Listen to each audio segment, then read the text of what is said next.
جناب عثمان غنی بہت بڑے امیر تھے، بہت بڑے امیر المومنین تھے، لاکھوں مربع میل پہ حکومت تھی۔ چند سو آدمیوں نے آ کے گھیر لیا عثمان غنی کے گھر کو، اور کربلا میں تو 3 دن پانی بند رہا ہے، حضرت عثمان غنی پہ 40 دن پانی بند رہا ہے، 40 دن۔ اور حضرت امام حسین کے خیموں کے گرد تو پہرا دینے کے لیے جناب عباس تھے۔ اور میں تاریخ کے سارے معتبر حوالے عرض کر سکتا ہوں کہ جب حضرت عثمان غنی کو خطرہ ہوا تو مولا علی شیر خدا نے امام حسن اور حسین کو تلواریں پکڑائیں اور فرمایا دروازے کے آگے کھڑے ہو جاؤ، کوئی بدبخت تمہارے خالو عثمان غنی کے دروازے تک جانے نہ پائے۔ اور اس دروازے سے پھر گیا بھی کوئی نہیں، اس لیے کہ وہاں حسنین کریمین کا پہرا تھا۔ جو گیا بے ایمان تو پیچھے سے چڑھ کر کے گیا۔ حضرت عثمان غنی لاکھوں مربع میل کا حکمران، جہاں جس کے پاس چند ووٹ ہوں وہ دندناتا پھرتا ہے، جس کے پاس 4 باڈی گارڈ ہوں اس کی بات وہ کرتا ہے تو ہوا میں۔ حضرت عثمان غنی کے پاس ہزاروں کی فوج ہے، چند 100 لوگوں نے آپ کے گھر کو گھیر لیا، شہید کرنا چاہتے ہیں۔ جناب عثمان غنی رضی اللہ تعالیٰ عنہ کے پاس حضرت علی رضی اللہ تعالیٰ عنہ، کئی اور لوگ گئے۔ کہا عثمان 3 باتیں ہیں، یا تو ہمیں اجازت دو، یا تو تم تھوڑی دیر کے لیے خلافت چھوڑ دو، حکومت چھوڑ دو، چند دنوں کے لیے کسی اور کو امیر بناؤ۔ جناب عثمان کہنے لگے مجھے تو حکومتوں سے دلچسپی نہیں، لیکن میں چھوڑ نہیں سکتا، اس لیے کہ میرے مصطفیٰ کریم علیہ السلام نے مجھے فرمایا تھا عثمان اللہ تجھے قمیض پہنائے گا، لوگ اتارنا چاہیں گے پر تم اتارنا نہ۔ فرمایا میں سمجھ گیا ہوں، اس سے مراد یہی ہے، میں نہیں چھوڑتا۔ کہا عثمان پھر اس طرح کریں، ہمیں اجازت دیں، یہ چند 100 لوگ ہیں، ہماری تلواریں چند منٹ میں فیصلہ کر دیں گی۔ جناب عثمان غنی فرمانے لگے میں نبی پاک کا شہر اپنی وجہ سے خون میں رنگ دوں، میری وجہ سے؟ نبی پاک علیہ السلام نے فرمایا تھا ایک مینڈا ہوگا، بکرا، جس کی وجہ سے میرے مدینے کی گلیوں میں خون بہے گا، میں وہ بکرا نہیں بننا چاہتا۔ فرمایا میں نہیں چاہتا میری وجہ سے خون بہے اور حضور کے مدینے میں بدامنی ہو۔ عثمان کی جان جاتی ہے تو جائے، پر نبی پاک کے مدینے میں شور نہیں ہونا چاہیے۔ اے پائے نظر ہوش میں آ، یہ کوہ نبی ہے، آنکھوں سے بھی چلنا یہاں بے ادبی ہے۔ تو کہا عثمان پھر اس طرح کرو، کچھ دنوں کے لیے مکے چلے جاؤ۔ میری بات کی سمجھ آ رہی؟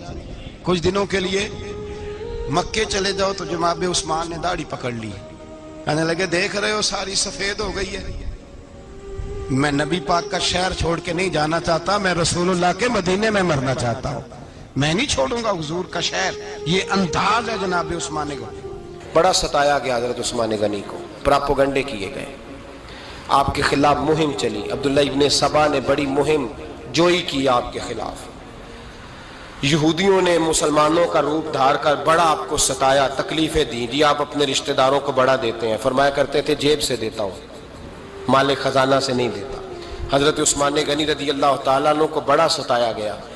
یہ وہ واحد ہستی ہے حضرت عثمان غنی جنہوں نے شہادت قبول کر لی لیکن تلوار نہیں چلنے دی، لوگوں کو ایک دوسرے کے گلے نہیں کاٹنے دی، وہ شخصیت ہے حضرت عثمان غنی کی، لیکن بڑا ستایا گیا، بڑا پراپوگنڈا۔ مجھے بتائیے اس کے بارے میں اللہ قرآن کی آیتیں نازل کر دے، اور جس کے بارے میں مصطفیٰ کریم ایک بار نہیں تین بار جنت کی بشارت عطا کر دے، کوئی بندہ ہمیں تاریخ بتائے، حوالے دے، کہانیاں سنائے، تو ہم اس کی کہانیاں دیکھیں گے یا نبی پاک کا فرمان دیکھیں گے؟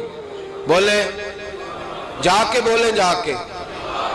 کسی کہانی پر کبھی بھی کان، بس ایک حدیث میں نے بڑی دفعہ سنائی ہے، پھر سناتا ہوں، ترمذی میں ہے، نبی پاک جنازگاہ تک گئے جنازہ پڑھنے، یا رسول اللہ فلاں آدمی انتقال کر گیا، جنازگاہ تک تشریف لے گئے جنازہ پڑھانے، لیکن جنازگاہ تک پہنچ کر محبوب نے فرمایا اس کا جنازہ نہیں پڑھانا۔ یا رسول اللہ کیوں؟ فرمایا اس لیے کہ یہ عثمان غنی سے بغض رکھتا تھا۔ نبی پاک سید عالم صلی اللہ تعالی علیہ وآلہ وسلم نے خود اپنی زبان مبارکہ سے، ترمذی شریف میں حدیث موجود ہے کہ نبی پاک صلی اللہ علیہ وسلم احد پر گئے تو احد کانپنے لگا، تو حضور نے فرمایا احد ٹھہر جا، تیرے اوپر ایک نبی، ایک صدیق اور 2 شہید موجود ہیں۔ تو وہ 2 شہید کون تھے؟ ایک حضرت عمر فاروق، ایک حضرت عثمان غنی رضی اللہ تعالی۔ خود حضور نے فرمایا۔ حضرت عثمان غنی کی جو نانی ہے نا، یہ نبی پاک کی سگی پھوپھی ہیں۔ حضرت عثمان غنی رضی اللہ تعالیٰ عنہ کی جو نانی ہیں وہ حضور کی سگی پھوپھی ہیں۔ یہ چوتھی پانچویں نسل میں جا کے اللہ کے رسول صلی اللہ علیہ وسلم کا خاندان ہی بنتا ہے۔ اللہ کے محبوب علیہ السلام کی 4 بیٹیاں تھیں، اور چاروں کی چاروں حضرت خدیجۃ الکبریٰ رضی اللہ تعالیٰ عنہ کے بطن سے پیدا ہوئی تھی۔ 4 بیٹیاں۔ حضور صلی اللہ علیہ وسلم نے پہلے اپنی بیٹی حضرت رقیہ کا نکاح حضرت عثمان غنی رضی اللہ تعالیٰ عنہ کے ساتھ فرمایا، ان کا انتقال ہو گیا تو محبوب نے دوسری صاحبزادی جناب ام کلثوم رضی اللہ تعالیٰ عنہ کا نکاح حضرت عثمان غنی کے ساتھ فرما دیا۔ 2 شہزادیاں، 2 بیٹیاں۔ یہ جو کہا جاتا ہے نا عثمان ذوالنورین، عثمان ذوالنورین کا مطلب ہے 2 نوروں والا۔ 2 کچھ بادشاہ قسم کے لوگ ہیں، بیٹیوں کو نور مانتے ہیں، باپ کو نہیں مانتے۔ نبی پاک کی دونوں بیٹیوں کو نور مانتے ہیں، لیکن ان کے والد نبی پاک صلی اللہ علیہ وسلم کے بارے میں باتیں گول کر جاتے ہیں۔ 2 بیٹیاں نکاح میں آئیں تو کیا لقب ہوا؟ عثمان۔ اور مزے کی بات یہ ہے کہ حضرت عثمان کو ذوالنورین مولا علی شیر خدا کہا کرتے تھے، حضرت علی کہا کرتے تھے عثمان تو ذوالنورین ہے، 2 نوروں والا۔ بریلی کے امام فرمانے لگے تیری نسل پاک میں ہے بچہ بچہ نور کا، تو ہے نے نور تیرا سب گھرانہ نور کا۔ اور کہنے لگے نور کی سرکار سے پایا 2 شالہ نور کا، نور کی سرکار سے پایا 2 شالہ نور کا، ہو مبارک تجھ کو ذوالنورین جوڑا نور کا۔ مبارک دے رہے ہیں دوسری شادی پر، کہتے ہیں ہو مبارک تجھ کو ذوالنورین جوڑا نور کا۔ تو حضرت عثمان غنی رضی اللہ تعالیٰ عنہ 4 5ویں مسلمان ہیں۔ حضرت ابوبکر صدیق رضی اللہ تعالیٰ عنہ تاجر تھے، تاجروں سے ان کی دوستی تھی۔ حضرت عثمان غنی بھی تاجر تھے، تو جناب سیدنا ابوبکر صدیق نے انہیں تبلیغ کی تو وہ مسلمان ہو گئے۔ جب کلمہ پڑھا تو چچا نے باندھ دیا گھر کے اندر، کئی دن باندھے رکھا، کہنے لگا دین چھوڑنا پڑے گا۔ تو آپ نے فرمایا وہ تو جگہ ہی ایسی ہے جو ایک دفعہ گیا ہے دوبارہ چھوڑ سکتا ہی نہیں، ہو ہی نہیں سکتا۔ حضرت عثمان غنی سابقون الاولون میں سے ہیں، ابتدائی لوگوں میں سے۔ ان کی زندگی کے بڑے حسین واقعات ہیں، آپ جانتے ہیں۔ میں 2-3 باتیں صرف ان کی حوالے سے عرض کروں گا۔ ہر آدمی میں ہر صلاحیت ہوتی ہے، لیکن کچھ چیزوں کا غلبہ ہوتا ہے، کچھ چیزوں کا غلبہ ہوتا ہے۔ حضرت عثمان غنی میں 2-3 چیزوں کا بڑا غلبہ تھا۔ سخی تھے تو دریا سے بھی زیادہ سخاوت فرماتے تھے۔ مالاں والے سخی نہیں ہوندے تے سخیاں کل مال نہیں ہوندا، ایتھے اوتھے دوویں جہانی سخی کنگال نہیں ہوندا۔ حضرت عثمان غنی رضی اللہ تعالیٰ عنہ بہت بڑے سخی تھے، اتنے بڑے تھے کہ غنی کہہ دیا اللہ کے رسول نے۔ عثمان غنی تھے، ہر وقت ہی سخاوت، ہر وقت ہی سخاوت۔ اللہ کے رسول صلی اللہ تعالیٰ علیہ وسلم نماز پڑھ کے نکلے، جنت البقیع والی جگہ حضور کو پسند آ گئی۔ فرمایا کچھ صحابہ آتے ہیں یہاں تو انہیں سواریاں کھڑی کرنے کا مسئلہ ہے۔ آج کل نہیں مسئلہ ہوتا پارکنگ کا، اس زمانے میں اونٹ گھوڑے باندھنے کے لیے حویلی چاہیے تھی۔ تو حضور علیہ السلام آ کے بیٹھے تو فرمایا جگہ بڑی اچھی ہے، کبھی مل جائے نا تو صحابہ کو سواریاں باندھنے کے لیے اچھی رہے گی۔ عثمان پیچھے بیٹھے تھے، وہیں سے گردن جھکائی اور پیچھے سے نکل گئے۔ حضور نے فرمایا ادھر آؤ، کہاں جا رہے ہو؟ کہا یا رسول اللہ جو جگہ آپ نے کہی ہے میں دیکھنے جا رہا ہوں۔ تو حضرت عثمان غنی دیکھنے گئے، جب واپس پلٹے تو میرے کریم نے فرمایا عثمان دیکھ آئے ہو، دیکھ آئے ہو، دیکھ آئے ہو۔ عرض کی محبوبہ دیکھنی کیا آتی، تجھے پسند آئی تھی، میں خرید آیا ہوں، خرید آیا ہوں۔ دیکھنا آنا جانا یہ تو وہاں ہوتا ہے جہاں سودے بازی ہو۔ رنگے چمن پسند نہ پھولوں کی بو پسند، ہم کو ہے وہ پسند جسے آئے تو پسند۔ بات ختم ہو گئی، آپ کو پسند آئی تھی میں نے خرید لی۔ میرے رسول پاک صلی اللہ علیہ وسلم کے ساتھ پتہ نہیں لوگ کہاں بیٹھ کے دین پڑھتے ہیں، اختلاف ثابت کرتے ہیں۔ جو جگہ مصطفیٰ کو پسند آئی عثمان نے خریدی، اس جگہ پہ سیدہ فاطمہ الزہرا کا مزار بنا ہوا ہے۔